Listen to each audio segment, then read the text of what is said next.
de pouvoir parler RSE et développement durable avec des personnes qui sont un peu aux quatre coins du monde. Pour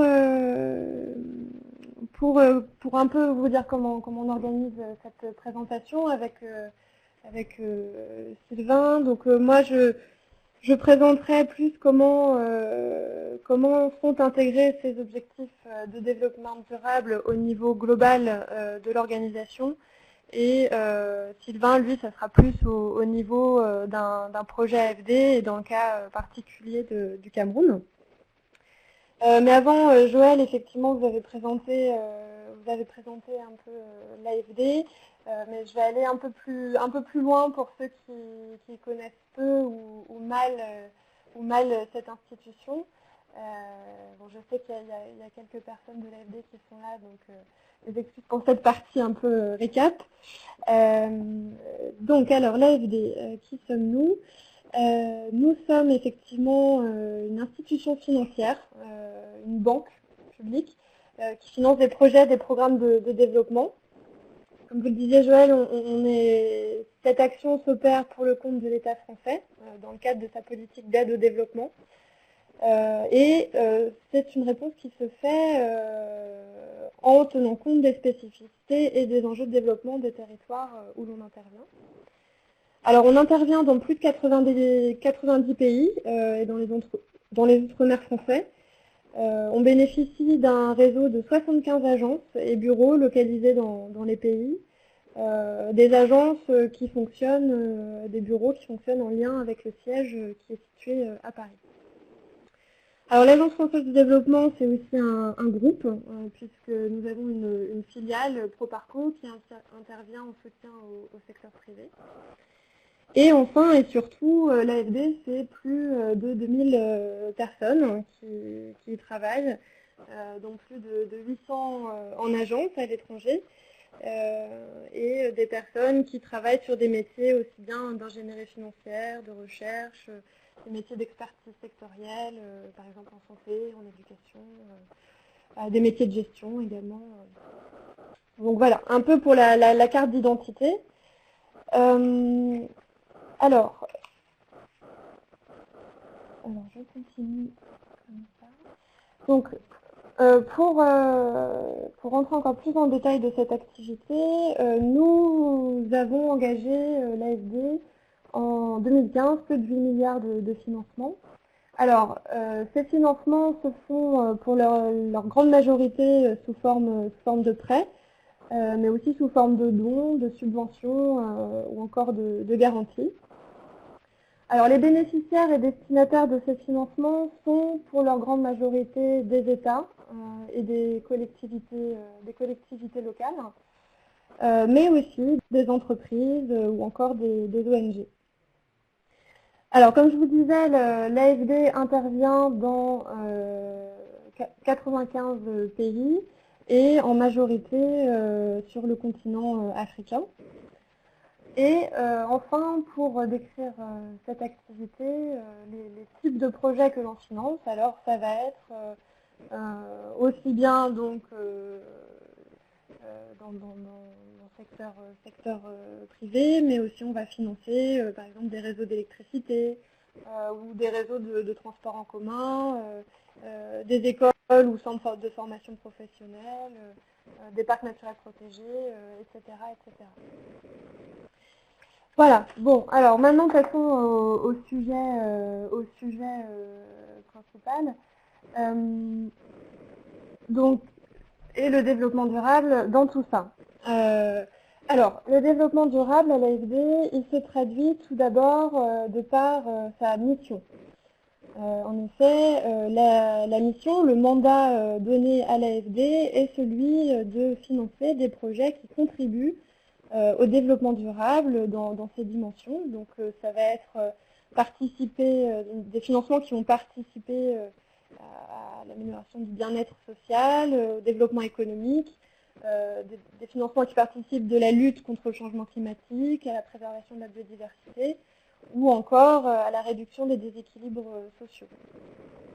Alors, si je peux vous citer par exemple un exemple de projet qui peut illustrer ce mandat. Voilà, par exemple, nous avons un financement d'une banque au Pérou, Agrobanco, et l'idée du financement, c'est de l'accompagner dans sa transformation en tant que banque de développement durable et de l'accompagner pour que ces financements s'orientent notamment vers des technologies plus économes en ressources naturelles, par exemple, ou encore vers des financements qui vont vers les exploitations qui ont des difficultés d'accès au crédit, ou encore des financements d'exploitations qui sont dans des régions défavorisées. Voilà, donc ça c'était pour l'exemple de projet. Alors, pour remplir cette mission, et j'en ai déjà parlé, l'AFD dispose d'outils. Donc, c'est des outils de financement que je vous ai évoqués tout à l'heure. C'est également une activité de recherche et de dialogue avec tous les acteurs concernés par l'aide au développement et ce secteur d'activité. Et c'est là qu'intervient la responsabilité sociétale. L'AFD, c'est une manière de réaliser ces actions et de réaliser cette mission. Et pour ce faire, on a quatre piliers, je dirais. Tout d'abord, la manière de faire s'appuie sur des valeurs qui sont formalisées dans une charte d'éthique professionnelle. Ça va être des valeurs d'engagement, d'intégrité, d'ouverture, d'adaptabilité. Également, une manière de faire qui s'appuie sur des structures qui permettent de garantir la bonne gouvernance de l'établissement, donc des structures de contrôle interne, d'audit, des dispositifs de redevabilité par exemple, ou encore des dispositifs de dialogue social. Un troisième pilier qui est un modèle financier non lucratif. Alors, je ne m'aventurerai pas sur ce sujet, mais en gros l'idée c'est que les remboursements des taux d'intérêt nous permettent de couvrir uniquement les charges, le fonctionnement, le coût du fonctionnement de l'agence. Et enfin, une politique de responsabilité sociétale. Alors la politique de responsabilité sociétale de l'AFD s'appuie sur, je ne sais pas si vous le connaissez, mais le référentiel de l'ISO 26000 et les principes de dire que quel que soit mon domaine d'activité au sein de l'organisation ou à l'extérieur d'ailleurs, que ce soit le domaine RH ou dans le cœur de métier ou dans les achats, etc. Et quel que soit le niveau, que ce soit le niveau individuel, managérial, des instances de direction, l'idée de la responsabilité sociétale, c'est qu'on se pose des questions sur quels sont nos impacts, les impacts de nos décisions sur la société, l'environnement, les gens, quels sont mes impacts négatifs, mais également quels sont mes impacts positifs. Et face à ce diagnostic, je vais dire qu'est-ce que je vais faire, quelles sont les mesures que je vais faire, mettre en œuvre pour soit supprimer ces impacts négatifs, soit améliorer, encourager les impacts positifs de ces décisions. Et en troisième lieu, et ce qui est assez important également, c'est pour gérer ces impacts, avec qui je vais m'associer pour les gérer.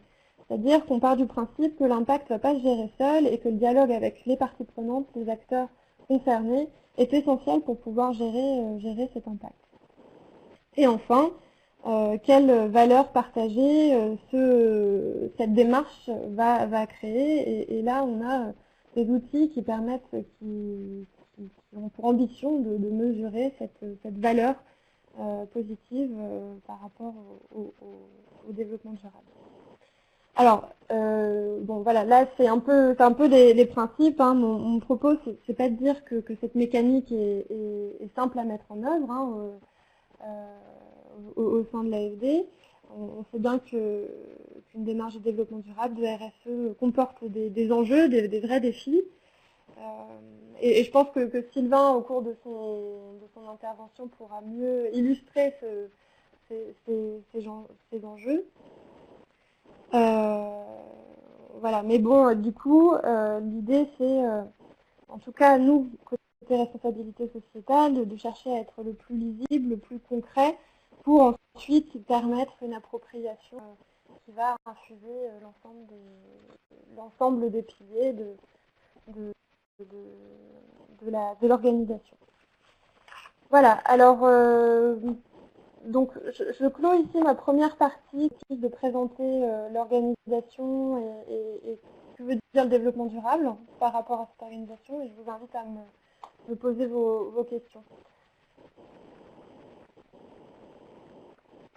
Et ensuite, je parlerai plus des outils de la RSE.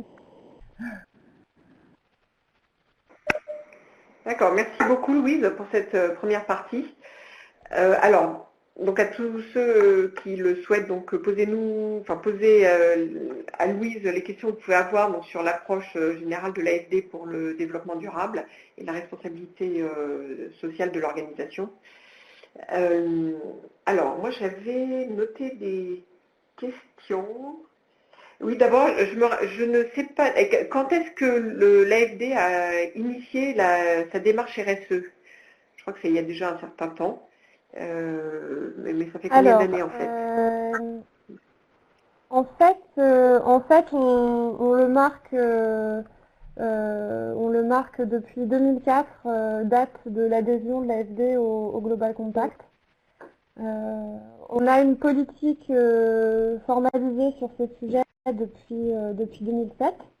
Donc on a une politique 2007-2011 qui a été renouvelée. Donc là, on est sur la politique 2014-2016.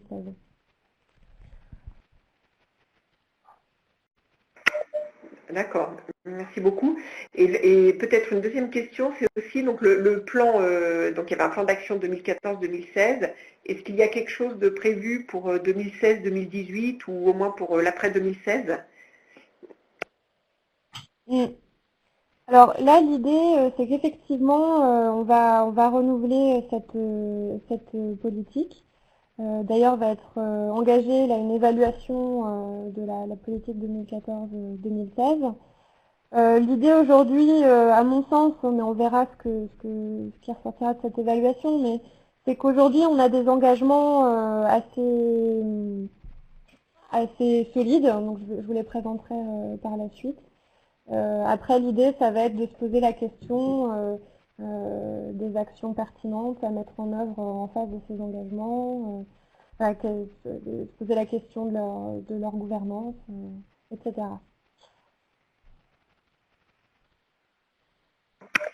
D'accord. Ok, merci beaucoup. Et puis, voilà une question d'Evelyne Picheneau. Dans quelle mesure vous prenez en compte, ou vous prendrez en compte plutôt les ODD, Objectifs de développement durable de l'ONU, dans un futur plan?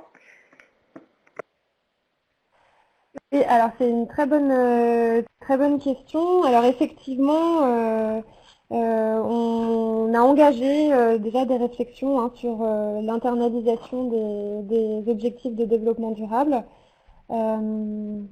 Donc là, on est un peu au début de la réflexion, en sachant que on couvrait avec déjà les OMD, mais là, c'est vrai qu'avec ces principes d'universalité des objectifs de développement durable, voilà, ça pose des questions où on va devoir plancher dessus, effectivement, et le renouvellement de la politique RSE sera aussi le moment pour poser cette question, effectivement.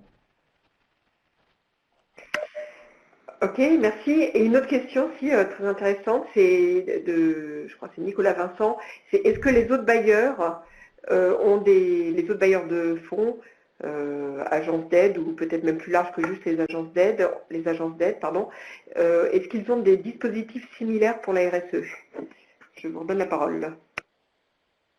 Oui, donc les autres bailleurs ont des dispositifs similaires. Alors, des politiques de RSE transversales,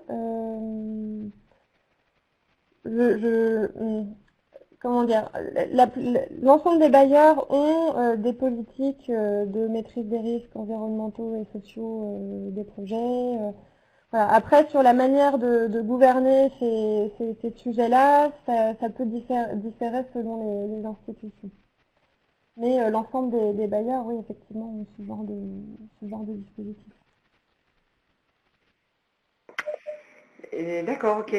Alors encore une question donc de, je crois, Nicolas Vincent. Donc c'est comment la démarche RSE se décline-t-elle au niveau de l'instruction des projets? Enfin, je pense que c'est quelque chose qu'on verra peut-être dans la suite de la présentation, hein. Si c'est le cas, Oui, c'est on ça. peut le voir Ouais. après, Mm. ouais. Oui, voilà, bah, de toute façon, c'est ce qui est mis. Voilà. Et pour revenir, alors une autre question d'Evelyne Picheneau. Donc quelles conditions RSE au financement d'entreprise? Je pense que c'est aussi quelque chose qu'on va voir, mais je vous redonne la parole. Oui, alors oui, effectivement, on va le voir, et notamment sur, et ça rejoint l'autre question, c'est quelles sont les analyses, les diligences menées en amont du financement, qui vont amener à la décision de financement. Donc ça, effectivement, je vais le développer ensuite, voir quelles sont les étapes de point de vue RSE. D'accord, donc on va garder tout ça pour plus tard et peut-être qu'après on aura d'autres questions sur ce sujet, sur ce sujet d'ailleurs. Je pense qu'on va peut-être passer à la deuxième partie. Pour revenir sur les autres bailleurs, est-ce qu'on pourrait, vous disiez que les approches pouvaient être différentes en fait, que les autres bailleurs avaient des approches RSE, mais qu'elles pouvaient être différentes. Est-ce que vous auriez un exemple à nous donner, par exemple, d'un autre bailleur qui a une démarche qui a une démarche assez forte et peut-être en quoi elle est différente?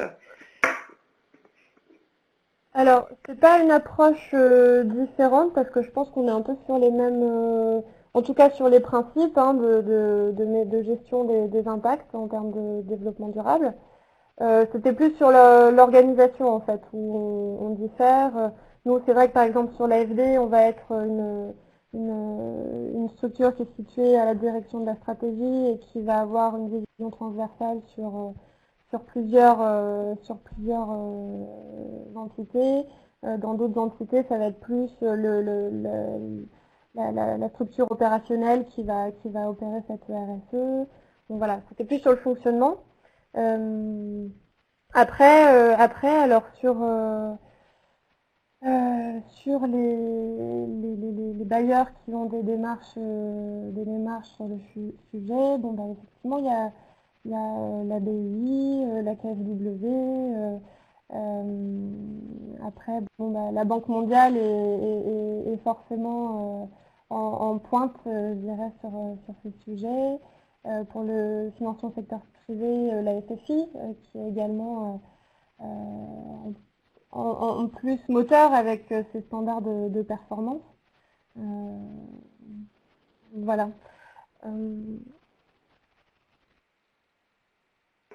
Oui, ok, très bien. Merci. Donc je propose qu'on... Oui? Oui, allez-y. Non, c'est tout pour moi. C'est difficile de dire. Bon, qu'est-ce qui ressort du lot? Effectivement, c'est une bonne question. Ouais, ok, oui, effectivement. Très bien, mais je propose qu'on continue la présentation, donc je vous redonne la parole. Et merci beaucoup pour les réponses. Ok, merci beaucoup. Alors, donc, question. Donc les 6 engagements RSE de l'AFD, donc ça c'est justement le contenu de la politique de responsabilité sociétale que je vous présente ici. Alors, ça va être donc les engagements qui concernent en premier les opérations, donc l'engagement d'intégrer le développement durable dans les interventions et l'engagement de garantir le bon usage des fonds, hein, c'est tout ce qui est politique de lutte, de sécurité financière, de lutte contre le blanchiment, la corruption, etc. Donc en face de ces engagements, et donc plus particulièrement de cet engagement 2, on met en œuvre des actions de renforcement de la mesure de la contribution des partenaires au développement durable, des outils de renforcement de capacité, une démarche de maîtrise des risques et impacts négatifs environnementaux et sociaux, des outils pour permettre que les projets que l'on finance favorisent la réduction des inégalités entre les femmes et les hommes. On finance également des projets qui sont dédiés à la préservation de la biodiversité ou à la lutte contre le changement climatique. En ce qui concerne la lutte contre la corruption, le bon usage des fonds, nous avons tout un ensemble de diligences qui permettent de contrôler, pour les équipes de l'AFD, de contrôler directement le bon déroulement du projet, depuis par exemple la régularité de l'appel d'offres jusqu'au respect des règles relatives à sa mise en œuvre concrète.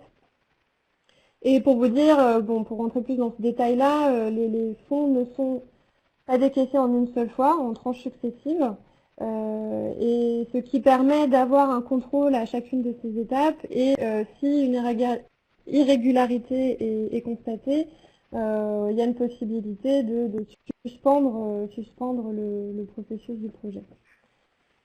Voilà, donc en ce qui concerne plus, alors on a également des engagements plus internes qui correspondent à nos engagements en tant qu'entreprise, avec des bureaux, qui a une empreinte environnementale, une entreprise avec des hommes et des femmes. Voilà, donc tous ces engagements, en fait, les principales actions qu'on met en œuvre, ça va être des actions d'accompagnement des parcours professionnels en ce qui concerne la RH. Des actions fortes également en termes de renforcement du dialogue social et managérial. Alors je reviendrai pas dessus sur les focus que je vais faire ensuite, donc du coup je me permets d'en parler maintenant, mais par exemple sur le dialogue social, ont été mis en place cette année des représentants du personnel dans les toutes petites agences, là où il n'y avait pas d'obligation réglementaire avant. Donc là, ça fait partie des réalisations en 2015. Et enfin, donc sur cet engagement 5, nous avons une structure qui est dédiée au suivi des impacts environnementaux directs de l'AFD, des actions en matière d'efficacité énergétique pour nos bâtiments, des actions de gestion des déchets. Et enfin, je mets ces deux engagements, j'en parle enfin, parce que finalement, ce sont un peu des engagements chapeaux. Alors, le premier engagement, c'est un engagement de transparence vis-à-vis de nos parties prenantes, que ce soit en interne ou en externe, et de l'engagement de dialogue.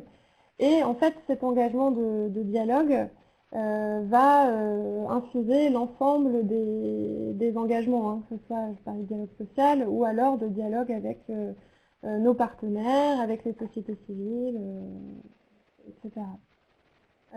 Et le deuxième engagement un peu chapeau, qui est celui de gouvernance de la RSO, c'est également un engagement qui s'infuse dans les autres engagements, dans la mesure où c'est promouvoir une organisation qui favorise l'appropriation du développement durable au sein de l'organisation. Ça va être la mise en place d'actions de formation dédiées, et voilà, tout ce qui est un peu l'huile dans les rouages de cette RSE au sein de l'organisation. Donc voilà, donc là je vais ensuite, par rapport dans cette politique, je vais vous faire trois focus. Alors le premier, c'est celui de l'engagement de renforcement de la transparence et du dialogue. Alors on a plusieurs outils pour renforcer cette transparence et ce dialogue. Des outils qui ont été considérablement améliorés, notamment en matière de transparence, puisque maintenant, aujourd'hui, l'information sur les projets que l'on finance est publiée sur plusieurs sites, donc sur le site de l'AFD.fr où vous avez plus de 700 projets qui sont publiés, mais aussi sur des sites, sur un site d'Open Data et le site de l'Initiative internationale pour la transparence de l'aide, voilà, où 43% de notre activité y est décrite. Autre instrument de dialogue et de transparence, nous présentons nos cadres d'intervention, ça s'appelle un peu stratégique, c'est un peu les lignes directrices stratégiques de l'AFD. Donc ça peut porter sur des thématiques transversales telles que l'égalité homme-femme, des thématiques sectorielles telles que la santé et la protection sociale, ou encore thématiques régionales. Donc là vous avez le plan d'action Sahel. Donc ces cadres d'intervention sont présentés à minima aux parties prenantes, collectivités locales, ONG, entreprises à Paris. Et il faut savoir également que les stratégies pour les pays, les cadres d'intervention pays, lors de leur élaboration, font l'objet d'un dialogue avec les autorités locales, les bailleurs, si possible la société civile, etc. Voilà, donc ça c'est pour les instruments de dialogue. En ce qui concerne le dialogue autour des projets, là encore je pense que l'exemple présenté par Sylvain permettra de plus l'illustrer, mais à savoir que on prévoit des clauses d'accompagnement des bénéficiaires des financements pour consulter les différentes parties prenantes des projets. Et d'ailleurs, ces points de vue et intérêts sont également pris en compte dans les évaluations ex post que nous faisons à l'achèvement des projets. Voilà, donc bon, de manière générale, encore une fois, c'est un dialogue qui n'est pas évident à mener, ça demande une vraie organisation et de savoir s'appuyer sur des intérêts, des agendas divergents selon les parties prenantes, etc. Donc là aussi, on est en réflexion à l'AFD pour aider à renforcer, mieux coordonner, préciser davantage aussi les modalités de ce dialogue et en faire un vrai atout pour l'agence.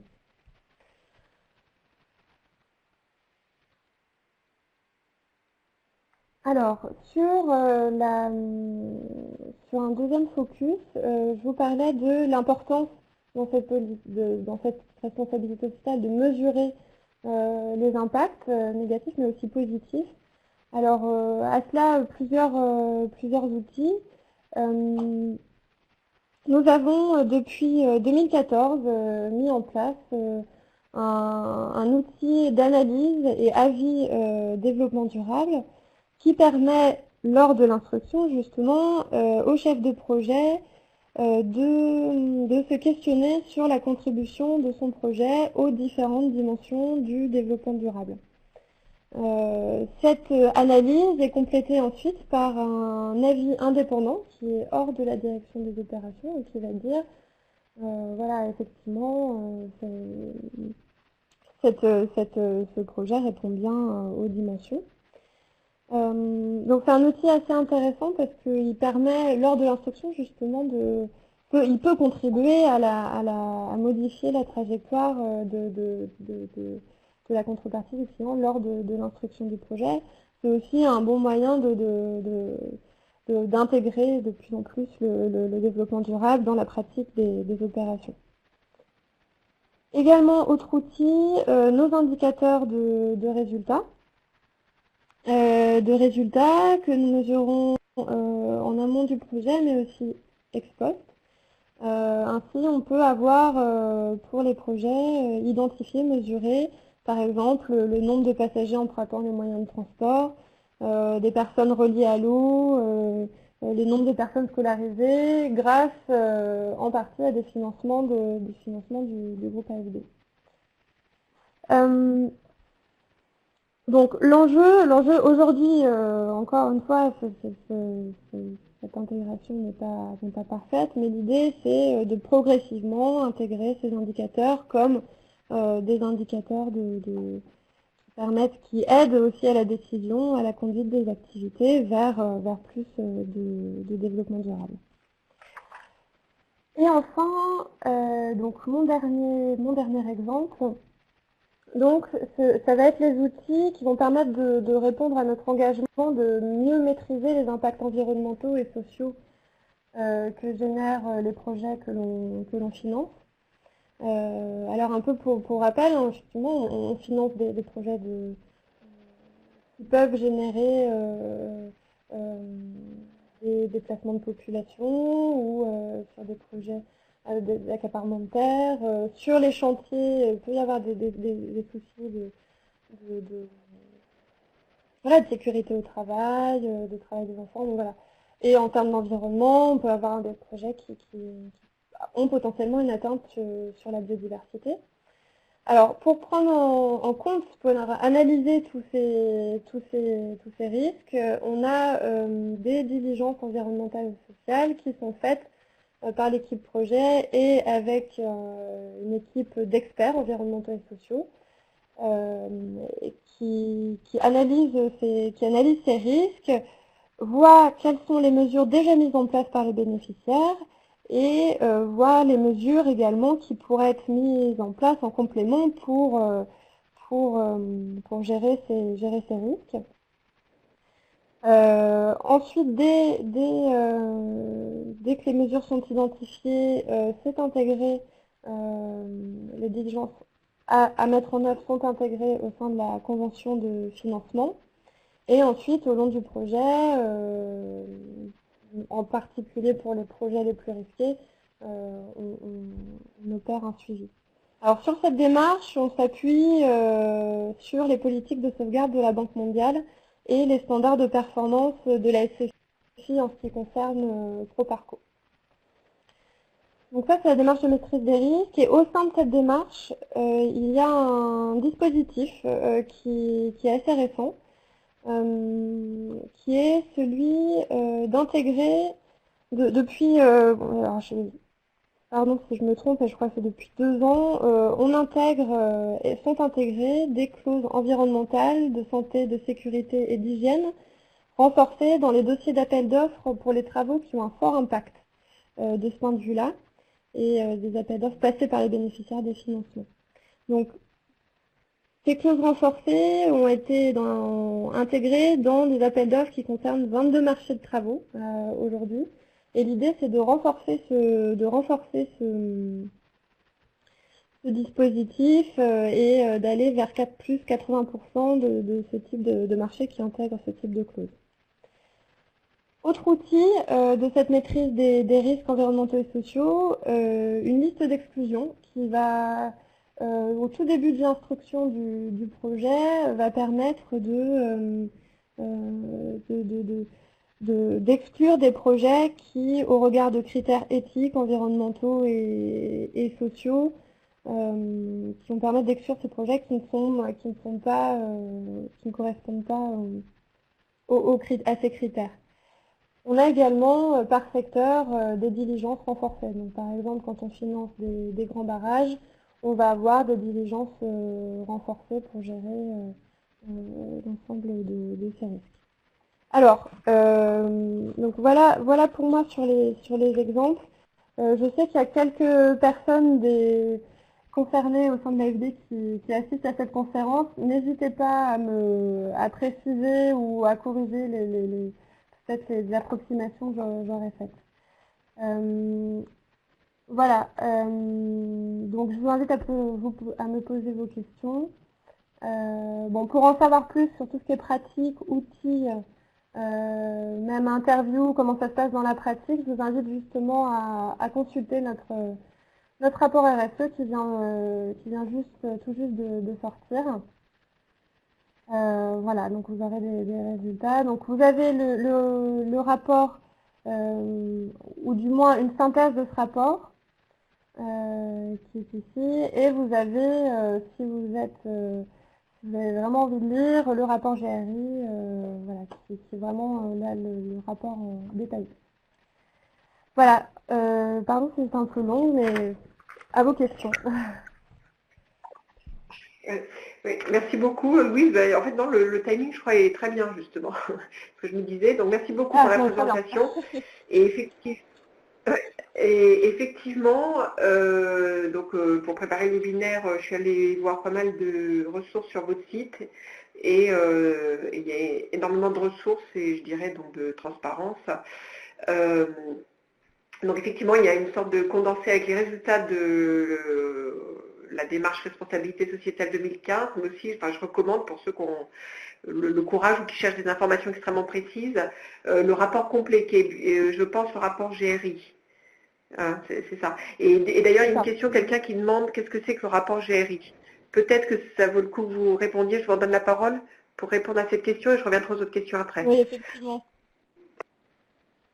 Alors, effectivement, oui, très bonne question. En fait, on intègre, notre rapport est réalisé en conformité ou plutôt selon les lignes directrices de la Global Reporting Initiative, qui est un référentiel, une méthode pour les rapports de développement durable. Et une méthode qui est vraiment intéressante pour nous parce que avec la dernière version, la GRIG4, ça nous pousse à communiquer sur les aspects les plus pertinents en fait, qui intéressent le plus nos parties prenantes et les sujets sur lesquels a priori on a un impact important en termes de développement durable. C'est également intéressant parce que c'est un référentiel qui nous permet d'aller vers plus de fiabilité de l'information ou vers plus de lisibilité. Voilà, c'est des lignes directrices que je conseillerais à beaucoup. Bon, après, c'est vrai qu'il y a également le Global Compact qui propose un référentiel peut-être plus simplifié, plus facile, parce que c'est vrai que le GRI, c'est une bible de 200 pages. Mais voilà, le Global Compact propose aussi des lignes directrices plus simples et tout plus pertinentes en termes de reporting extra-financier. Oui, merci beaucoup. Alors là, on a beaucoup de questions, donc on va essayer de les prendre et sans perdre trop de temps. Donc on avait une question de Madame Dassenet qui demandait est-ce que comme instrument de transparence, vous avez une base de données des évaluations ex post accessible au public? Donc première question, je vous laisse répondre. Alors, donc pas encore, mais c'est prévu. C'est prévu. Donc là, dans un an, en fait, c'est les évaluations qui sont en cours de réalisation qui devraient être publiées. Donc, je ne vais pas vous dire de bêtises, mais c'est prévu. D'accord. Donc d'ici un an, c'est peut-être ou quelque chose comme ça, enfin à l'horizon un an ou 2 ans ou... Je ne dirais pas de bêtises parce qu'en fait, du coup, c'est aussi contractuel si je m'abuse. Donc du coup, c'est vrai que c'est les évaluations. Non, je vous dirai pas de bêtises. Je vous préciserai ça par ailleurs si besoin. D'accord. On va suivre sur le site web. Ok, pas de souci. Alors on avait une question ensuite de Juliette Laplane qui demandait est-ce que l'AFD a des mécanismes en place permettant aux parties prenantes de voir comment leurs contributions ont été prises en compte? Je vous laisse répondre. Alors, donc on a par rapport au dialogue parties prenantes que l'on fait à Paris, les comptes rendus sont mis en ligne sur le site internet de l'AFD. On n'a pas encore, mais ça fait partie de notre politique de dialogue, ça va être effectivement de publier dans quelle mesure et montrer qu'est-ce qui a été pris en compte à l'issue de ces dialogues. Effectivement. Si c'était en référence à ce dialogue particulier. D'accord, merci. Ok. Très bien. Peut-être aussi, est-ce que c'est disponible sur le site, par exemple, oui, vous pourrez répondre après. Les comptes rendus sont disponibles. D'accord. Ok. Alors, et je crois que j'ai vu aussi, sauf erreur, je pense que j'ai vu des informations dans le rapport complet aussi sur tout ce qui est échange avec les parties prenantes. Dans le rapport complet, on a le lien. D'accord. Alors, je continue rapidement, je suis désolée, hein, mais parce qu'on a beaucoup de questions. Donc, Evelyne Picheneau qui avait deux questions. C'était quelle compensation des impacts négatifs à l'égard des personnes expulsées ou des victimes? Et je vais poser la deuxième en même temps. Est-ce que vous avez un mécanisme de recours facile d'accès? Voilà. Je vous laisse répondre, sachant que le cas aussi que présentera Sylvain est aussi sur les déplacements, je crois. Mais bon, je vous laisse répondre. Voilà, sur les impacts négatifs, je laisserai Sylvain qui va donner l'exemple d'un projet où des personnes sont déplacées, parce que c'est vrai que les compensations, ça peut concerner beaucoup de sujets. Donc bon, par l'exemple de Sylvain, j'espère qu'on pourra répondre à cette question. Par rapport au mécanisme de recours, donc nous sommes en train d'en mettre un en place qui sera normalement opérationnel en fin de cette année. Donc qui sera un mécanisme positionné au niveau du conseiller éthique. Donc une adresse sera mise une adresse mail sera mise sur le site internet avec tout un process. Mais ça permettra à toute personne tiers de faire part de ses plaintes plaintes ou remarques concernant un projet et sur les aspects environnementaux et sociaux. On a également pour un autre type de partie prenante, on est mis en place cette année également un système d'alerte professionnelle également qui permettra aux salariés de faire part directement toujours auprès de ce conseiller éthique de sujets qui portent là plutôt sur les aspects de détournement de fonds et dans un autre domaine sur les réclamations qui pourraient concerner le travail, des sujets de discrimination, etc. Donc voilà, donc deux mécanismes mis en place cette année pour ce recours. D'accord, merci beaucoup. Une dernière question, ou peut-être la réponse viendra aussi avec la présentation suivante. Je propose qu'on y réponde à la fin de la présentation suivante, pour permettre aussi à Sylvain de présenter sans avoir la pression du temps. Donc c'était la question de Nicolas Vincent: comment arbitrer entre les effets positifs et négatifs attendus d'un projet une fois les mesures préventives prises. Donc je pense que c'est aussi un peu l'objet de la présentation suivante, ou alors comme je dois changer la présentation, désolée, je n'arrive pas à faire deux choses à la fois. Louise, vous pouvez donner un peu d'éléments de réponse, et je pense que peut-être Sylvain pourra aussi fournir. Voilà. Allez-y, et après on donnera la parole à Sylvain. Effectivement, je pense que c'est Sylvain qui répond via l'exemple qui pose cette question de l'arbitrage entre ces effets positifs et négatifs. Voilà, donc je lui laisse la parole.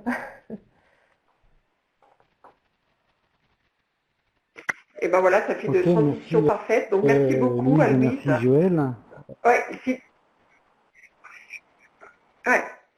Alors, je vous laisse parler, ou je dis peut-être deux lignes sur votre parcours, Sylvain, et je vous donne tout de suite la parole pour qu'on ne perde pas de temps. Et donc Sylvain a une grande expérience d'abord de consultant d'entreprise sur les aspects, les enjeux organisationnels. Et ensuite, donc Sylvain a d'une part une expérience siège avec l'AFD sur la formation, et d'autre part une très grande expérience terrain, donc dans 3 pays. Donc je reprends mes notes. Donc Gabon, dans le bassin du Congo plus précisément, et donc maintenant au Cameroun, où il est directeur adjoint de l'agence AFD. Donc je ne vais pas prendre plus de temps et je vais passer directement la parole donc à Sylvain, pour que Sylvain puisse nous partager avec nous sa présentation. Voilà, merci beaucoup. Et donc Sylvain, la parole est à vous.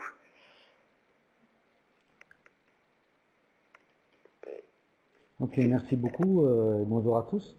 Effectivement, Louise a soulevé tout un tas de questions, hein. Donc on va voir maintenant les déclinaisons de quelques principes qu'elle a développés sur le terrain. On aurait pu prendre beaucoup d'exemples, hein. On a cité, on fait des barrages par exemple ici, donc c'est des dispositifs d'infrastructure très impactants. On fait beaucoup de choses au Cameroun, routes, voilà. Et on a choisi de prendre un des exemples d'une déclinaison et voir comment très concrètement sur le terrain, que ce soit pendant la période d'instruction, dans les discussions qu'on a avec le gouvernement ici, et sur la mise en œuvre très concrète, on peut mettre en place des dispositifs qui atténuent les désagréments liés à certains projets, notamment d'infrastructure. Je vais juste commencer par dire deux mots d'introduction, je serai rapide sur ces points-là, sur ce qu'est l'AFD au Cameroun. Pour prendre un peu de compte, c'est 53 projets actuellement actifs, qui représentent un montant total d'engagement d'1,3 milliard d'euros. Si on considère qu'un projet se décline à peu près sur 5 ou 6 ans, ça veut dire entre 200 et 250 millions d'euros par an d'engagement. Et ce qu'on appelle le portefeuille actif, c'est le portefeuille qu'il nous reste à dépenser, on va le formuler de manière simple, c'est 520 millions d'euros. Et nous sommes 20 personnes pour faire tout cela. Si j'indique ces chiffres-là, c'est qu'on va rapidement se rendre compte que la complexité des problématiques RSE suppose aussi qu'on puisse avoir du temps et du temps de dialogue avec nos contreparties. On a, pour faire très rapide, deux grands mécanismes de financement, enfin j'en ai cité trois, c'est ce qu'on appelle des prêts souverains, ça s'expliquait Louise, on fait des prêts au gouvernement, et le gouvernement, suite à discussion avec l'AFD, met en œuvre ces projets de financement de manière concrète sur le terrain. On a ce qu'on appelle des prêts non souverains, c'est des prêts, je prends un exemple, on a fait un prêt aux aéroports du Cameroun pour refaire la piste d'atterrissage à Douala et bientôt l'aérogare. Et enfin, on a un mécanisme ici qui est un peu particulier, mais qu'on retrouve dans d'autres pays, pour l'Afrique de l'Ouest, par exemple la Côte d'Ivoire, qui est un gros pays aussi de conversion de dettes. Ce sont des dettes dues au pays, à la France, et qui sont converties sous forme de projets. Ceci explique qu'on a ici une grosse agence, relativement grosse agence pour l'AFD, avec ses montants d'engagement. Ces projets, en gros, sont répartis selon plusieurs thématiques, hein, ce qu'on a les infrastructures. Alors, les infrastructures occupent 80% des montants, parce que une route, ça coûte beaucoup plus cher, ou un barrage coûte évidemment beaucoup plus cher que les interventions qu'on pourrait faire en assistance technique dans le domaine des forêts ou dans le domaine de l'agriculture. On a un gros pôle vert, dit vert ici, agriculture, forêt, environnement. Un pôle secteur privé avec l'appui du secteur bancaire, pour qu'ils soient en capacité de financer notamment les PME, PMI, et un pôle sur la santé et l'éducation. On va faire un zoom sur la partie infrastructure, en comprenant bien aussi les principes d'intervention. Et ces principes d'intervention vont parfois entrer en tension avec ce que l'on souhaiterait faire, notamment les mandats en matière de responsabilité sociétale et environnementale, et les modes d'organisation, parce qu'il faut bien comprendre qu'on ne vient pas ici proposer des projets, l'AFD ne fait pas de projets, elle propose des financements à des projets du gouvernement. Alors, dans l'idéal, on devrait avoir une politique publique, par exemple, une politique publique en matière d'accès à l'eau, d'accès à l'énergie. Suite à cette politique qui donne lieu à des planifications, on devrait avoir une requête qui dit, voilà, dans le cadre de cette planification, voilà ce que l'AFD pourrait éventuellement financer. On regarde si cette requête est bien dans les mandats de l'AFD, est-ce que ça correspond bien à une réduction, est-ce qu'il y a un impact en matière de réduction de la pauvreté, est-ce qu'on est bien, et on le verra tout à l'heure, dans le cadre de projets de développement durable, et c'est à l'aune de toutes ces discussions qu'on a un projet. Ce point est important, ça veut dire que quand on nous pose la question, est-ce que vous mettez en œuvre, il faut bien comprendre qu'on ne met pas directement en œuvre, on discute avec une contrepartie pour mettre en œuvre, et on n'est qu'une petite partie du budget de l'État, bien évidemment, et parfois il y a des tensions importantes, notamment pour des pays qui ne partagent pas toujours l'ensemble de nos préconisations en matière de développement, et on verra, c'est le cas que je vais citer dans le cas de déguerpissement. Comment ça se passe un peu concrètement sur le terrain? Généralement, alors j'ai mis des durées, mais qui sont évidemment variables à prendre avec quelques précautions, mais on a des instances, des instances qui vont nous permettre de travailler par phase et par étape. Une première phase qui va être celle de ce qu'on appelle l'identification. On dit voilà, il y a tel sujet qui peut être pertinent. On a un comité d'identification qui valide qu'effectivement ce thème est pertinent. Et dès cette étape, d'ailleurs, on commence à avoir des avis pour dire est-ce que, certes, ça contribue au développement, mais est-ce que ce n'est pas contradictoire avec des logiques de développement durable, ce qui parfois, là, déjà, dans ces phases-là, peut être en tension. Et alors au Cameroun, on n'a pas le cas, mais on peut trouver des situations dans lesquelles tel projet de route, de barrage ou que sais-je encore, se retrouve en comité d'identification retoqué au motif qu'il ne prend pas suffisamment en compte ces dimensions environnementales ou qu'il est trop impactant négativement. Ensuite, il y a toute une phase d'instruction et d'évaluation. Je ferai un zoom sur les aspects infrastructures. Très concrètement, ce sont un certain nombre d'études qui permettent de savoir combien ça coûte, ce qu'on va faire, où est-ce qu'on passe, etc. Donc, ce sont des plans, ce sont toutes les analyses institutionnelles, où va l'argent, comment je le contrôle, etc., etc. Je ne vais pas développer, et donc ça donne lieu à un deuxième comité qui va dire, oui, le projet peut continuer, et il sera présenté à notre conseil d'administration pour un octroi de financement qui sera ensuite signé avec le gouvernement camerounais dans le cadre des prêts souverains, pour ensuite être mis en exécution et ensuite évalué. Les durées sont des durées moyennes, à peu près 1 an d'instruction, ça peut durer parfois un peu plus longtemps, et vous verrez que dans les 4 que je vais présenter, ça peut durer beaucoup plus longtemps. Et ensuite, c'est des durées qui peuvent osciller entre 5 à 7 ans. L'équipe projet, comment tout ça se met en place à l'AFD? On a un point pivot qui est le chef de projet, qui est souvent un technicien du domaine. Dans le cas que je vais citer, donc, c'est un chef de projet qui s'appelle Thomas Bouis, qui est un spécialiste des questions d'eau et de drainage. Donc on a souvent un chef de projet thématique. Si c'était dans l'éducation, on aurait un chef de projet. Donc on a des divisions techniques. Et autour de ce chef de projet, on agrège une équipe projet qui va donner des avis. On a des spécialistes du climat, des spécialistes des questions de genre, de l'environnement, des questions sociales, etc., qui vont adresser un certain nombre d'avis. Et là aussi, dès la phase d'instruction, il peut y avoir des tensions entre ce que l'on souhaiterait faire au bénéfice des populations. Je crois que c'était une des questions qui a été posée tout à l'heure. Comment on évalue les aspects positifs versus les aspects négatifs? C'est bien toutes ces dialectiques. Il faut qu'in fine, les projets profitent plus aux populations qu'ils ne les desservent. Ça semble simple à dire et en théorie. En pratique, on va le voir, c'est pas si simple que ça sur le terrain, et ça se heurte aussi parfois à des visions locales. On a des juristes aussi, parce que tout ça se concrétise par des textes qui sont des textes contractuels, qui sont aussi bien sur des questions de convention de financement qu'on passe avec les gouvernements, mais qui peuvent aller plus loin, on le verra. Louise en parlait tout à l'heure. Ici, par exemple, la quasi-totalité maintenant des dossiers de travaux font l'objet d'inclusion de diligence environnementale et sociale, et on verra que ça peut avoir des impacts aussi sur le coût, et donc dans la négociation avec le gouvernement, ça peut être aussi des points à regarder. Les divisions géographiques qui effectivement, qui elles ont une vision, je dirais, du pays, qui sont toujours à Paris, au siège, et donc l'ensemble de ces personnes, en lien avec l'agence qui elle a généralement une bonne connaissance du terrain, qui elle est en dialogue quotidien avec ce qu'on appelle dans notre jargon à nous nos contreparties, c'est très concrètement des équipes techniques et des équipes politiques, au niveau des ministères par rapport à l'orientation souhaitée, et technique sur la déclinaison.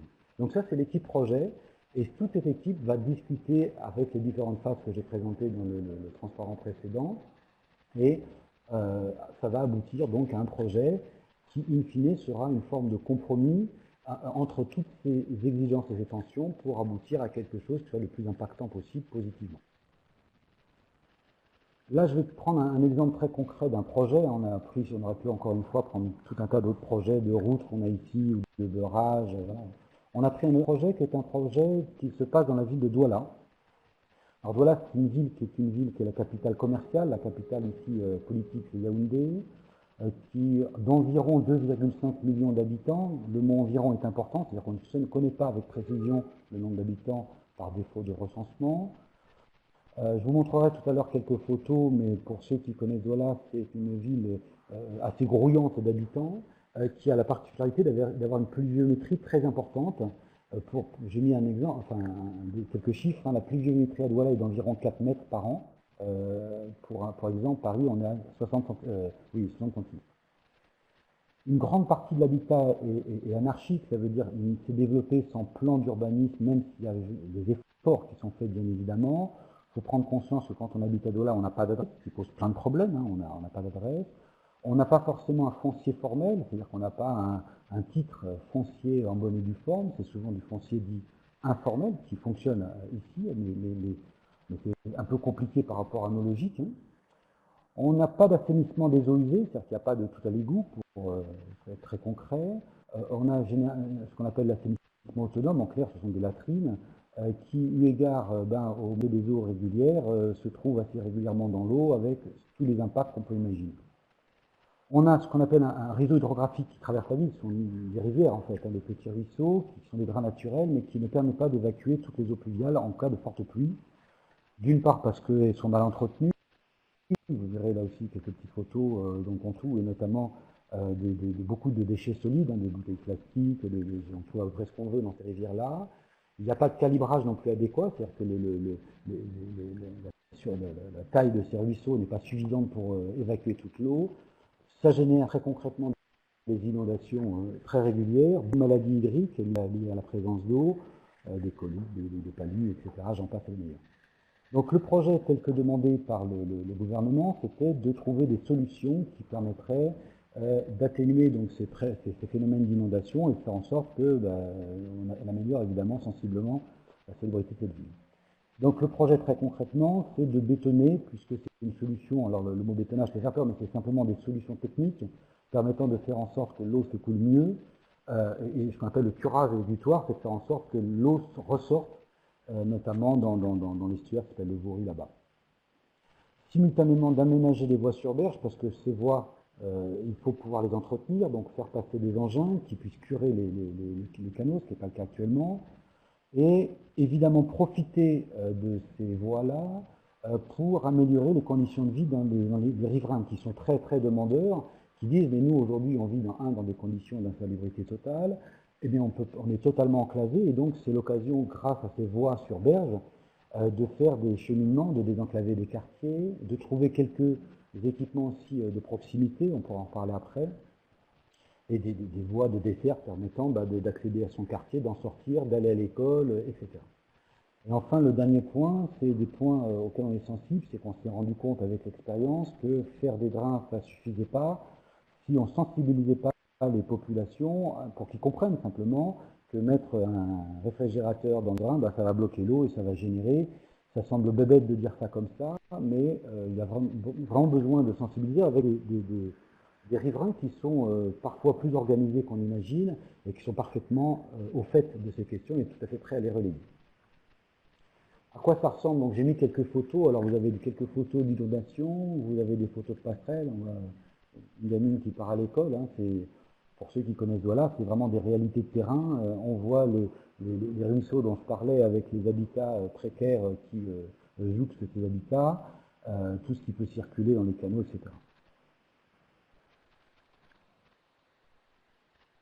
Très concrètement, donc, la communauté urbaine de Douala, qui est notre interlocuteur, a choisi de faire des voies sur berge, mais ils ont fait un choix qui était de dire on va profiter finalement de ces drains pour résoudre des problèmes de transport qui sont importants à Douala, désenclaver les quartiers et quitte à faire ces drains, on va faire le choix de mettre de part et d'autre 5 mètres linéaires de voirie, qui avait effectivement un énorme avantage, c'est qu'on désenclave les quartiers, qu'on fluidifie la circulation qui est très souvent totalement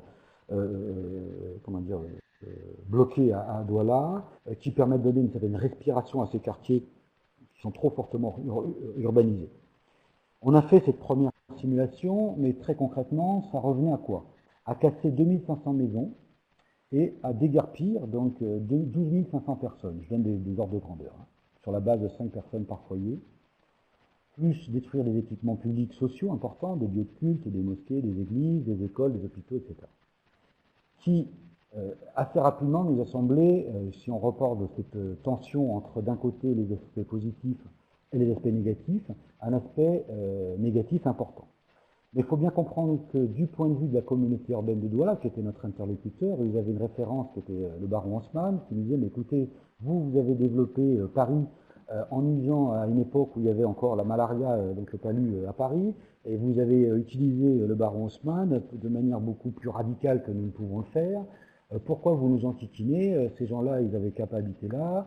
Nous, on va faire nos voies. Enfin, je caricature un peu le propos, mais d'entrée, notre demandeur était en opposition par rapport à nos propres questionnements en se référant d'une part à notre histoire du développement, qui n'est pas la même histoire évidemment que celle du Cameroun. Et donc on avait une première tension qui était, nous on disait, mais écoutez, ça fait beaucoup trop de dégâts, essayons de trouver des points d'optimisation. Est-ce que vous êtes d'accord pour ces points d'optimisation? Je propose de m'arrêter là, parce que c'est la présentation du projet. Après, je vais rentrer plus dans le détail de ce que ça a donné, comment on a réussi à résoudre cette quadrature du cercle entre à la fois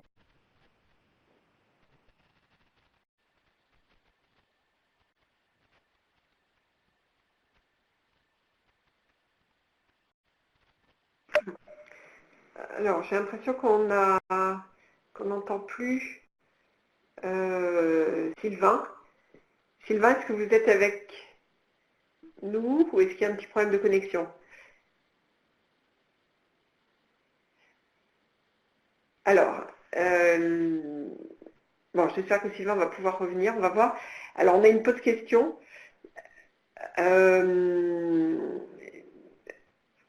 Oui, alors, ah oui, alors donc Sylvain s'est déconnecté, il va peut-être se reconnecter. Vous pouvez poser vos questions. Et peut-être en attendant que Sylvain se connecte. Oui, je vais peut-être aussi essayer de voir pour l'appeler l'appeler pour voir, enfin l'appeler moi pour voir quelle est la nature du souci aussi en même temps. Et sinon donc alors attendez, excusez-moi, j'ai besoin de juste prendre son numéro de téléphone. Voilà. Et je l'appelle et après je vais revenir. Alors, 7.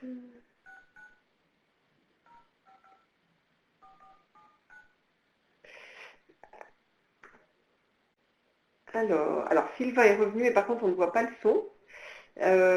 Ah si, allez-y Sylvain, prenez la parole si vous êtes avec nous. Oui, en fait, je me suis rendu compte que j'étais déconnecté. Ah bah très bien.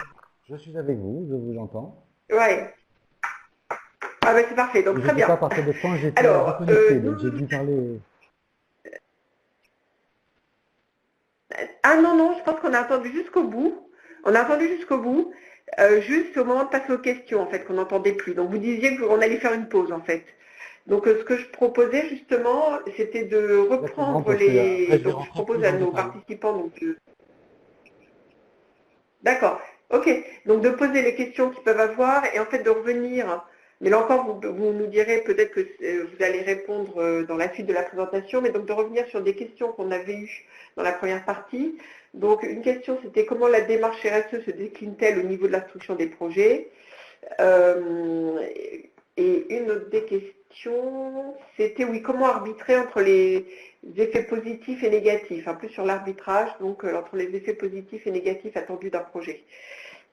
Voilà. Et puis après, il y avait aussi une question, donc là on a une illustration, peut-être sur mais ce sera peut-être dans la suite, quelle compensation des impacts négatifs à l'égard des personnes expulsées ou des victimes d'un projet. Voilà, donc je vous laisse répondre à ce que vous voulez ou nous dire si vous préférez répondre par la suite. Je vous redonne la parole. Non, c'est une bonne question. Alors effectivement, très concrètement, dans le cadre de ce projet, alors c'est un projet d'importance, un projet de 130 millions d'euros. Cette question du nombre de déguerpissements a très rapidement été une question qui a été soulevée à la fois par notre division qui s'occupe de ces questions environnementales et sociales et qui avait proposé qu'un document soit rédigé et fasse l'objet de ce qu'on appelle un avis de non-objection, c'est-à-dire qu'on ait très concrètement notre avis à donner et c'est un avis bloquant et que ce document devait acter de 1, du nombre de personnes qui allaient être concrètement déguerpies et 2, du montant que ces personnes allaient pouvoir toucher à titre de compensation. Donc, très rapidement, dans la convention de financement, a été mise ce qu'on appelle une condition suspensive, c'est-à-dire qu'on ne peut pas démarrer tant que ces points-là ne sont pas soldés. On a mis en place donc ce document qui est dû par la communauté urbaine de Douala, qui était ce document qu'on appelle un plan de recasement et d'un plan de gestion environnementale et sociale sur d'autres aspects. Je vais me focaliser sur cet aspect social là, mais il y avait d'autres aspects de développement qui étaient pris en compte.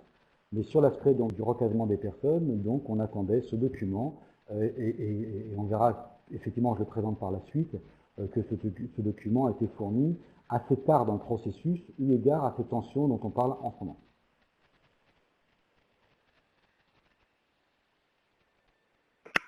Ok. Et donc, Je ne sais pas si j'ai répondu bon à la d'accord, bah, écoutez, je vous propose qu'on continue pour pas perdre de temps. Voilà, oui, et on peut continuer, puis après comme ça on viendra peut-être sur ce thème-là à la suite. Voilà. Donc je vous redonne la parole pour la suite. Merci.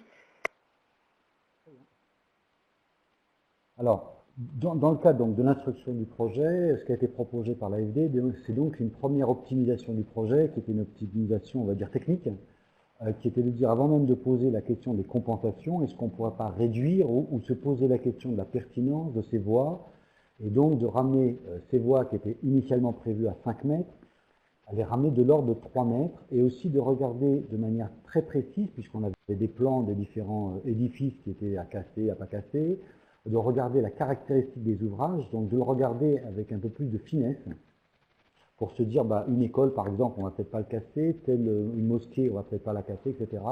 Et si on la casse pas, ça veut dire qu'on passe peut-être de l'autre côté du biais, du drain, en mettant une passerelle, etc. Donc l'idée, c'était déjà de refaire le design, pour avoir un design un peu plus, moins impactant au plan social.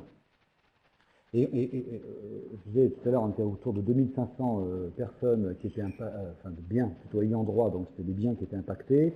On a abouti à 1000-2000 biens à compenser, donc on a un peu réduit, je dirais, d'un peu plus de la moitié l'impact sur les biens compensés. Donc c'était une première opération qui a fait l'objet de nombreuses négociations, il faut bien comprendre avec notre contrepartie, qui n'avait pas cette vision et qui maintenant partage cette vision. Donc c'est important de comprendre que ce sont des dialogues, on ne part pas forcément tous du même point, mais là on a abouti à un accord, et un accord, je dirais, approprié par la communauté urbaine de Douala, qui a dit qu'effectivement ça lui semblait une bonne idée d'avoir pratiqué cette première optimisation. Du point de vue maintenant de la compensation, c'est-à-dire combien va toucher concrètement, combien vont toucher les gens qui sont des GAFI. Il faut bien comprendre qu'il y a deux principes qui s'affrontent. Il y a celui des bailleurs de fonds classiquement, ce qui a été présenté par lui, c'est toutes les conventions qu'on a signées. Il disait qu'on était adossé notamment sur les clauses de sauvegarde de la Banque mondiale, c'est le cas en matière de déguerpissement. Et en gros, nos principes sont relativement simples, c'est-à-dire qu'une personne qui est pénalisée par un projet doit retrouver les mêmes conditions qu'elle avait, donc elle ne va pas pâtir du projet. Donc c'est souvent ce qu'on appelle terre contre terre, logement contre logement, puisque là je me focalise sur les biens parce que c'est plus simple, mais il y avait aussi quelques champs de bananeraies notamment. Du point de vue camerounais, ils ne sont pas du tout d'accord avec cette vision des choses, ce n'est pas leur vision, ils ont un cadre, une réglementation, une loi nationale qui indique que quand il y a des projets de cette nature, la loi prévoit une compensation des personnes, mais qui est basée sur une autre logique, qui est basée sur la valeur vénale des biens, et dont la valeur a été inscrite par la loi en 1987, et qui se déprécie d'année en année en fonction de clauses de standing. Donc on a une petite baraque en bois, une baraque à 2 étages, etc. Et donc il y a une dépréciation, donc imaginons ce que ça peut vouloir dire, c'est si j'achète, je ne sais pas, un immeuble dans le 11e arrondissement à Paris, dans les années 70, aujourd'hui il ne vaudrait pas grand-chose, on voit bien que ça pose question quand même sur le fond. D'autres aspects qui est toujours une question, qui est une question très sensible, c'est la question du foncier, parce qu'au-delà du bien du bâti, se pose la question de la valeur du foncier qui n'est pas prise en compte dans le cadre de cette réglementation. Et quand je parle d'affrontement, c'est vraiment un affrontement qui est à relativement haut niveau, dans lequel l'autorité locale nous dit, écoutez, vous venez faire des projets chez nous, et c'est une très bonne idée, vous venez les financer, mais de grâce, ne nous imposez pas des choses qui seraient hors la loi, puisque nous, on a une loi qui prévoit ces compensations, mais on voit bien que cette loi ne répond pas au principe qu'a développé tout à l'heure lui. D'où une deuxième tension sur ces mécanismes-là, où à l'évidence, on ne pouvait pas aller du côté totalement de la vision des bailleurs à 100% et que la vision nationale n'était pas jouable à 100%. Donc il y a eu un certain nombre de discussions sur ce point-là. Sur le plan du processus, il y a aussi deux logiques qui s'affrontent. Du point de vue des bailleurs, là je cite l'exemple qu'on a nous à AFD, mais c'est vrai de tous les bailleurs, je disais tout à l'heure que ça fait l'objet d'une non-objection sur un document qui est généré par un consultant indépendant qui va sur le terrain et qui va évaluer l'ensemble des biens à l'aune des principes donc je ne veux pas détailler ici ce qu'on appelle la directive opérationnelle 4.12 de la Banque mondiale, ça vous intéresse, on pourra y revenir, qui prend en compte donc la réalité de terrain. Et j'insiste sur ce mot réalité de terrain, ce n'est pas forcément une réalité cadastrale. Je prends pour exemple sur les 2400 biens initiaux qui étaient voués à la destruction, on avait simplement 24 titres fonciers et l'ensemble de ces titres fonciers était, qui plus est, en zone inconstructible. Donc on voit bien qu'on ne peut pas s'adosser à ça. Donc c'est une évaluation de terrain qui prend en compte toutes les situations. Et il y a beaucoup de situations qui sont par essence informelles. Le formel représente une toute petite part de cette question d'égarpissement. Et en tout un tas de cas de figure, des locataires de baraquements loués par des vendeurs de sommeil, des gens qui sont propriétaires depuis longtemps et c'est leur bien familial, enfin, etc., etc. Tout ça donne lieu à la rédaction d'un plan d'action de réinstallation qui donne lieu à la vie d'une objection du document qui a été donné. Mais il faut bien comprendre que parallèlement à cela, eu égard à la loi, il y a des commissions préfectorales qui vont aussi sur le terrain, qui regardent avec une grille de lecture qui est celle de la loi, et ensuite ça passe par tout un cheminement qui passe ici par le ministère du Domaine, par la primature, le Premier ministre, et enfin qui fait l'objet d'un décret présidentiel et qui revient ensuite en préfecture pour compenser concrètement les gens. Il faut bien comprendre qu'une des difficultés que l'on rencontre ici, c'est que ces deux processus ne se rencontrent pas. C'est une des difficultés, à savoir qu'ils peuvent se rencontrer parfois sur le terrain, mais ce n'est pas notre document qui va être proposé très concrètement auprès du ministère du Domaine. Donc on se retrouve factuellement avec deux listes, avec des montants différents, avec parfois des différences sur les individus, des différences sur les montants, et des différences d'appréciation. C'est ce qui a donné lieu à... Maintenant, on est pratiquement à 4 années maintenant d'instruction, d'une négociation qui est difficile, hein, mais qui tend à aboutir, qui s'est faite au plus haut niveau de l'État, puisqu'on a rencontré la primature sur ces questions, le ministre de l'économie et de la planification, qui sont parfaitement conscients de ce problème-là, et dans le cadre très concret de ce projet, on s'est mis d'accord pour qu'il y ait un lien, donc on a enlevé la Croix-Rouge qui est au milieu, et il y a eu un lien qui a été fait, on a demandé qu'il y ait une réintégration des listes, et notamment des montants de compensation qui étaient demandés dans la liste des personnes. Alors, juste pour matérialiser tout ça, aujourd'hui on avait, au moment de la convention, imaginé que le montant serait autour de 12 millions d'euros à peu près. Le montant maximum vu par le consultant d'un point de vue strictement des bailleurs était de l'ordre de 60 millions d'euros au titre des compensations, et la vision du Cameroun était à 3,8 millions d'euros. On voit qu'on partait de loin, les uns et les autres, et aujourd'hui on serait sur un accord autour de ces 12 millions d'euros au titre des compensations. Donc on voit qu'on ne va pas jusqu'où on souhaiterait, c'est que les personnes ne sont pas compensées à la hauteur de ce qu'on souhaiterait, mais largement plus que si le bailleur de fonds n'était pas intervenu. Je pourrais donner des éléments d'arguments donnés par le gouvernement, qui sont des arguments importants, hein. Si je reprends les grands chiffres, 130 millions d'euros au titre du projet et 60 millions d'euros au titre des compensations. Le gouvernement nous fait remarquer qu'à l'aune de ces chiffres-là, il ne pourrait plus développer son pays puisque les coûts induits par ces compensations seraient trop importants et on a des très gros projets d'infrastructure aujourd'hui pour lesquels ça va poser problème. In fine, ce qui était important pour nous et tout au long, parce que parfois ces négociations à haut niveau, etc., et même ces principes, hein, nous font oublier une réalité basique, c'est que ce qui compte in fine, c'est que le monsieur qui a été exproprié touche effectivement une compensation la plus juste possible. J'insiste sur ce point-là parce que parfois ces discussions un peu globales nous font oublier cette réalité-là qui va passer à aller vraiment sur le terrain. Je prends des exemples très concrets. La plupart de ces personnes n'ont pas de compte en banque, donc ça va être de l'argent soit en cash, soit trouver des solutions de bancarisation avec toutes les possibilités de fuite qu'on peut bien imaginer s'il s'agit uniquement de cash. Ces gens-là ne sont pas toujours identifiés puisqu'ils n'ont pas de documents administratifs attestant de leur bien, puisqu'il n'y a pas de texte. Donc tout ça doit se faire avec des photos, voilà. Et donc je ne rentre pas dans les détails, mais on voit bien la complexité. Mais cette complexité doit être abordée de manière frontale. On a parfois tendance à ne pas vouloir l'affronter eu égard à l'aspect chronophage que ça peut représenter. mais on voit bien que c'est compliqué à mettre en œuvre de manière tout à fait opérationnelle. Juste pour rappeler ce petit schéma, pour rappeler que les visions n'étaient pas toujours, je dirais, en synergie. Tout le monde peut être d'accord en théorie sur les grands principes de la RSE. Dès qu'on est sur un projet, on va avoir forcément des tensions. L'avis de l'environnement de l'AFD qui disait, écoutez, essayez d'aller le plus possible vers l'OP412, c'est notre engagement international, c'est ce que disait Louise, on doit respecter, et si une ONG venait nous voir, il faut absolument qu'on puisse dire, et puis c'est notre mandat, qu'on puisse dire qu'on a compensé les gens sur l'OP412.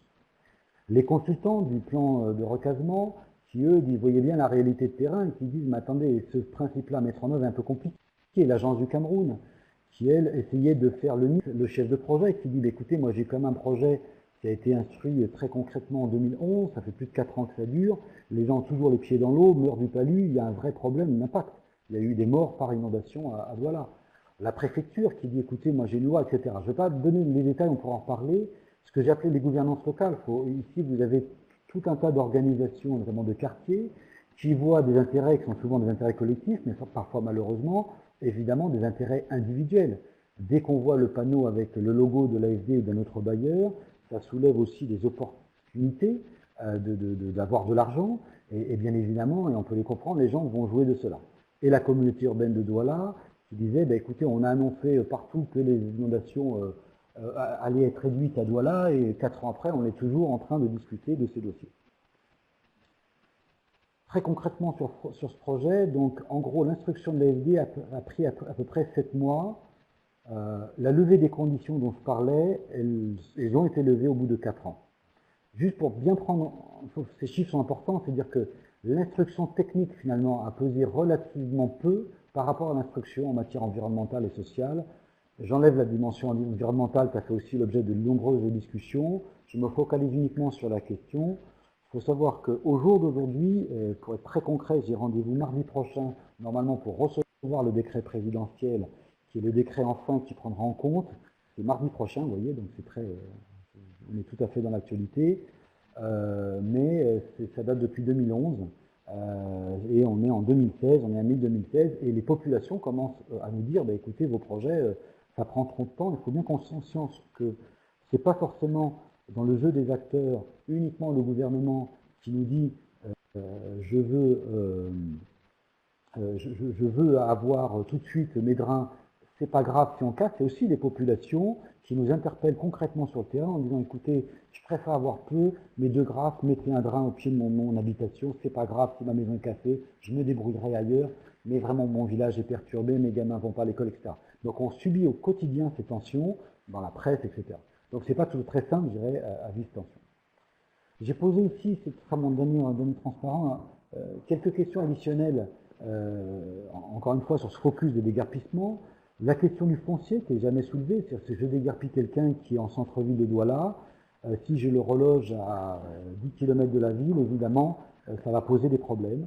Ça va poser des problèmes pour sa famille, ça pose des problèmes pour ses enfants, pour la scolarité, etc. Donc il y a une question du foncier qui est généralement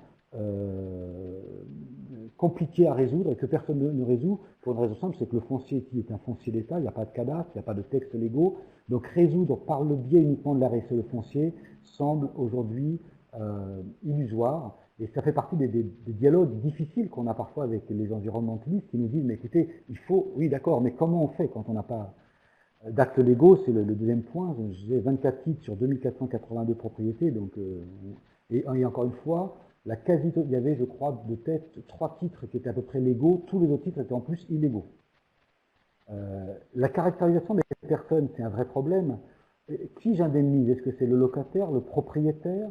Sachant qu'on va trouver de tout là-dedans, effectivement beaucoup d'informels, beaucoup de gens qui sont simplement des vendeurs de sommeil et qui exploitent, et c'est ce qu'on nous fait remarquer, on nous dit, écoutez, vous compensez les propriétaires qui sont des malfaisants, vous donnez une prime aujourd'hui à l'illégalité, enfin voilà, on nous accuse de beaucoup de choses.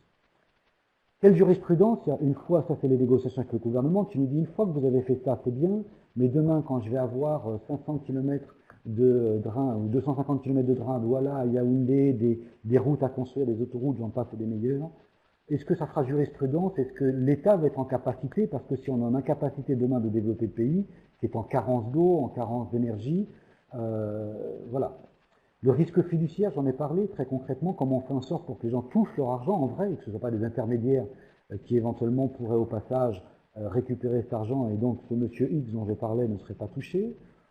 Comment gérer la sous-bancarisation des personnes cibles? C'est un vrai problème, c'est-à-dire que c'est compliqué dès qu'il y a du cash à vérifier, à contrôler, etc.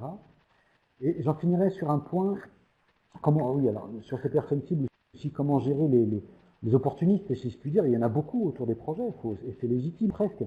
C'est des gens, il faut bien comprendre, qu'ils sont aussi dans des tables de pauvreté énormes, et qui voient beaucoup d'argent passer, ils disent pourquoi j'en profiterai pas.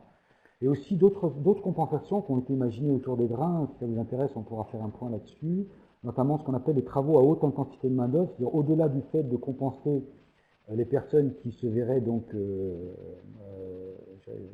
lésées par le projet, on peut aussi le tourner positivement et faire en sorte que, par exemple, sur certains drains, plutôt que ce soit uniquement des salariés des entreprises qui vont intervenir, ça peut être des jeunes du quartier sur des travaux qui ne demandent pas une haute qualification, des jeunes du quartier qui vont se voir des modes de paiement qui peuvent être à la journée et qui peuvent très concrètement construire eux-mêmes les drains. Donc ça a deux avantages. D'une part, les populations ayant participé, souvent, ça a un aspect tout à fait positif du point de vue de ce qu'on indiquait des comportements vis-à-vis des drains, ils s'en sentent plus propriétaires, et surtout, ça permet très concrètement d'avoir un aspect quasi keynésien, je dirais, de donner de l'argent dans ces quartiers de manière directe. Et donc, c'est un exemple aussi de ce qu'on peut imaginer en matière de compensation, qui ne serait pas uniquement de compenser les biens lésés. Voilà, j'en ai terminé. J'espère que je n'ai pas été déconnecté, j'ai aucun moyen de le savoir. Mais non, vous n'avez pas du tout été déconnecté, je pense que c'était passionnant. C'est vraiment intéressant de voir toute la complexité de ce genre de dossier, donc un immense merci. Alors on arrive normalement au terme du webinaire, mais je propose qu'on déborde un petit peu, enfin 5 à 10 minutes. Je m'en excuse, enfin je présente mes excuses donc aux participants, hein. Mais je pense que ça vaut le coup, enfin pour avoir quelques questions et pour si les participants ont des questions, et puis aussi pour donner la parole à Fatima, donc Lansané, pour conclure ce webinaire. Voilà, donc alors j'attends les questions. Je crois qu'on avait une question. Oui, alors une question d'Evelyne qui demandait comment on compense des activités informelles. Bon, je pense qu'on a regardé, enfin je crois que vous avez expliqué, vous travaillez avec un consultant et qu'après il y avait quelque part une mesure de l'État, une mesure du gouvernement, une mesure faite dans l'étude du projet, et que c'était assez différent. Je vous donne la parole si vous voulez répondre à cette question. Donc Sylvain, je vous donne la parole. C'est une vraie question, en sachant que c'est une question complexe que vous posez, mais qui est une vraie question, parce que je disais que massivement, l'activité informelle n'est pas une activité marginale. L'activité informelle est l'activité principale, parce que les habitats sont informels, et c'est pour ça que j'indiquais la solution à haute intensité de main-d'œuvre, qui est une manière de compenser partiellement, bien évidemment, ces activités informelles. Je ne rentre pas dans le détail, mais il y a aussi en annexe de ce projet un autre gros projet qu'on cofinance, qui est focalisé sur la question justement de la valorisation de ces activités informelles, en créant notamment des filières de récupération, par exemple des bouteilles, etc., et des tissus, mais je ne rentre pas dans le détail. Donc il y a eu aussi tout un autre projet, on va dire, périphérique. Je disais tout à l'heure, il y avait certes les drains, mais d'autres activités périphériques. Je me suis focalisé uniquement là sur la question de la compensation, mais cette question informelle a été abordée soit directement par le biais d'activités ad hoc, soit par le biais d'introduction très concrètement des noms des personnes informelles dans le décret de déguerpissement. Ok, oui, merci beaucoup. Alors on a aussi merci beaucoup, enfin c'est vraiment passionnant, hein. On a une remarque aussi donc de Nicolas Vincent qui dit aussi que la RSO pose la question de la confrontation des normes, hein. C'est sûr que, et il y avait un slide justement là-dessus, c'est selon qui on est, la perspective qu'on a, on aura des attentes et des visions différentes sur les normes ou les principes qui peuvent s'appliquer. Alors, ouais, alors une autre question aussi peut-être rapidement, donc toujours de Nicolas Vincent. Donc comment concilier des engagements internationaux et la réglementation nationale? Voilà, puis après peut-être qu'on prendra la question de Madame Dasné, donc je crois qu'il n'y en a plus, et puis après on donnera la parole à Fatima. Donc comment concilier engagements internationaux et réglementation nationale? Je vous donne la parole.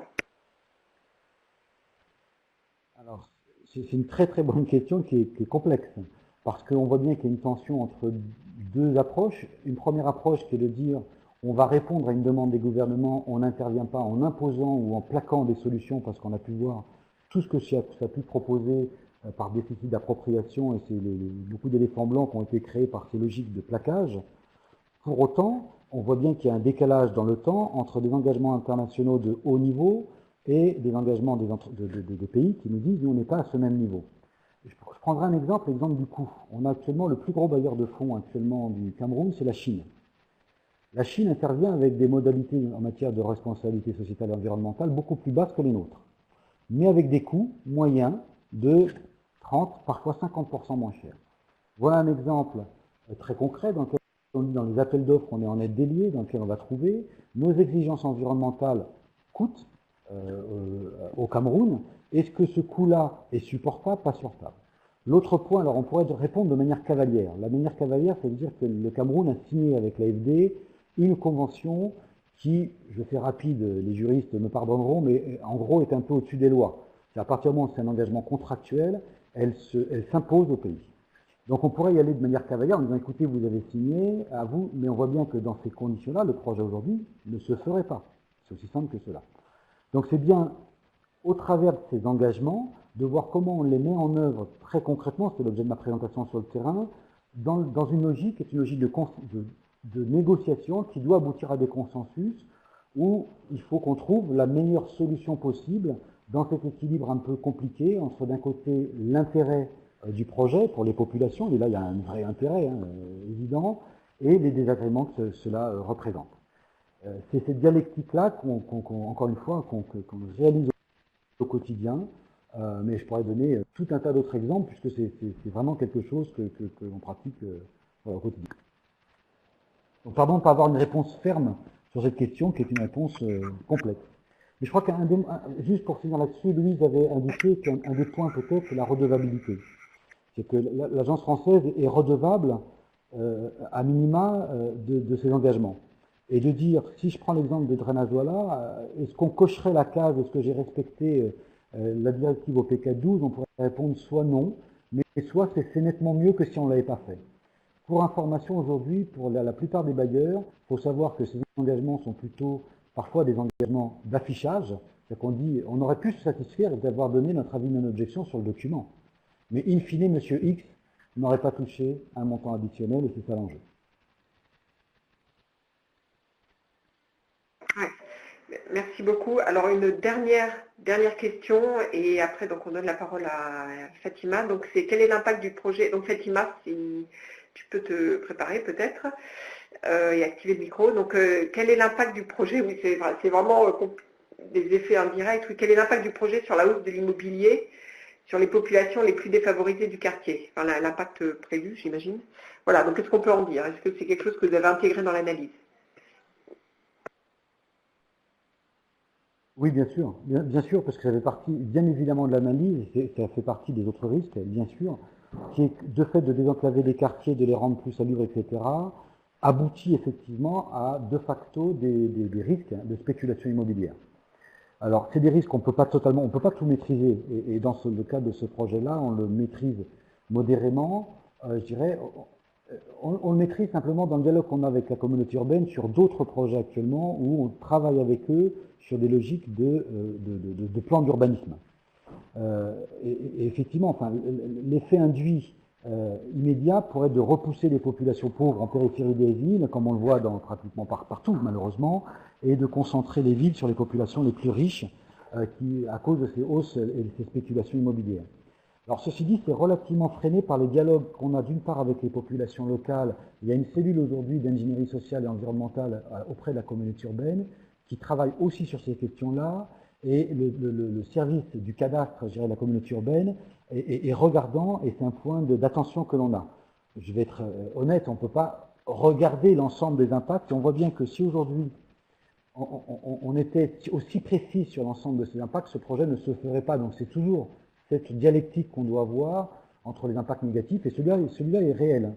Alors parfois, on a un autre projet à Yaoundé, par exemple, on a réussi à le solder en travaillant avec une société publique qui dépend de la communauté urbaine, qui va être gestionnaire du foncier.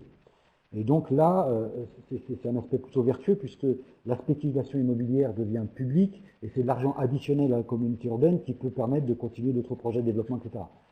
Ça n'a pas été le cas de Douala parce que c'est pas possible pour des raisons, il n'y a pas de carte, mais enfin ces réseaux sont disséminés dans toute la ville, on ne peut pas regarder ça. Et l'autre aspect, c'est qu'on travaille actuellement sur un quartier pilote qui s'appelle le quartier de Makepeni-Sopé, sur lequel on travaille justement sur le fait de maintenir les populations, notamment informelles, dans le quartier, sur une zone qu'on appelle une zone de surinondation, en essayant de valoriser ces zones-là et en interdisant la spéculation foncière. Et c'est un point de regard de la communauté urbaine de Douala qu'on est conscient.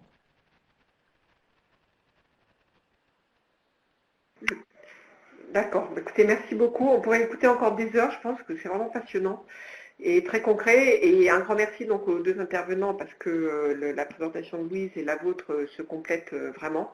Donc c'est parfait. Donc maintenant, je vais donner la parole à Fatima donc pour lui proposer de donner une conclusion.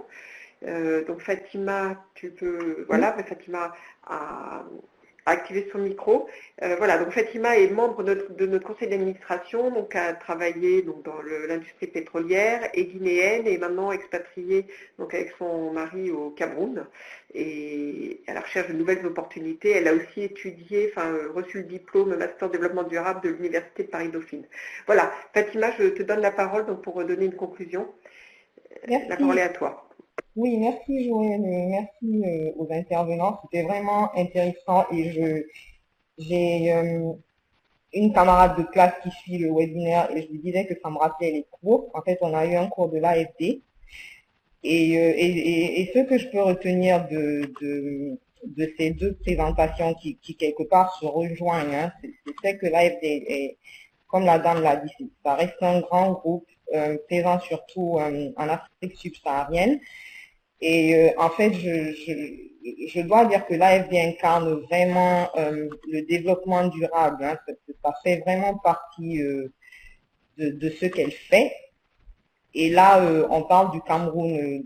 On est dans un pays en développement, mais il semblerait que dans les pays émergents, les projets, ce sont carrément des projets de développement durable en tant que tels. Je ne vais pas revenir sur tout ce qui a été dit, mais ce que je retiens, c'est que quand je joins un peu la deuxième présentation à la première, c'est ce que je dirais en conclusion, c'est qu'on doit retenir le fait que quelquefois il y a des tensions entre le développement durable et le développement tout court, certainement surtout dans les pays du Sud. Hein. On veut faire des routes, on veut construire tel et tel, mais quelquefois le besoin de développement pose des problèmes aux besoins de développement durable, si je peux le dire ainsi. Et il ressort de ça l'importance, comme il a été dit dans la deuxième présentation, il ressort de ça l'importance du dialogue entre les parties prenantes, parce que c'est ce qui a été fait au Cameroun à Douala. Et voilà, je trouve que tout ça, c'est très intéressant. Je ne vais pas revenir sur le tout, mais en conclusion, c'est ce que je trouve à dire, en fait.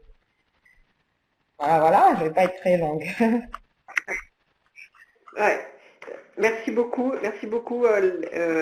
Fatima. Donc, merci beaucoup pour cette conclusion. Et je crois que c'est une très bonne manière de conclure, parce qu'effectivement, on a pu voir que on peut avoir des beaux principes et après, pour les mettre en œuvre sur le terrain, il y a forcément des tensions, que c'est très complexe et qu'il faut arbitrer entre des impacts positifs et négatifs. Oui? Oui, c'est effectivement ça. Ouais. Voilà. Ouais. Voilà. Et voilà, et concilier les attentes des pays en développement qui veulent sans doute se développer vite et puis Voilà. des exigences de développement durable qui permettent de peut-être mieux prendre en compte la perspective de tout le monde et le long terme, quoi. Voilà. Et je pense que c'est une excellente manière de conclure. Un dernier mot, ou sinon on finira là. Oui, moi, je pense que pour moi, ça ira. Merci beaucoup, c'était passionnant. D'accord. Oui. Ouais, merci beaucoup. Je crois que c'était vraiment passionnant. On avait